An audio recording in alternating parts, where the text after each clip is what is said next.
Matagumpay na naipagpatuloy ng mga tauhan ng 4th Maneuver Platoon, 2nd Mountain Province, Provincial Mobile Force Company, katuwang ang MDRRMO Sadanga, Sadanga MPS at BFP Sadanga, ang ikalawang araw ng relief operations sa Barangay Saklit at Barangay Sakasakan, Sadanga Mountain Province nito lamang 5 ng Disyembre taong kasalukuyan.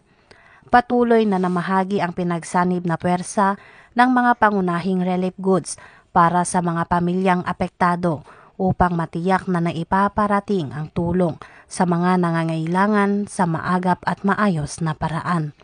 Itinampok ng naturang aktibidad ang matatag na ugnayan ng iba't ibang ahensya at ang patuloy na dedikasyon ng lahat ng kalahok na unit sa paghahatid ng serbisyong publiko at suporta sa komunidad. Mula dito sa Region Cordillera, akong yung PNN correspondent, Patrolwoman Jesly Sabado, alagad ng batas, taga-taguyod ng Balitang Pulis.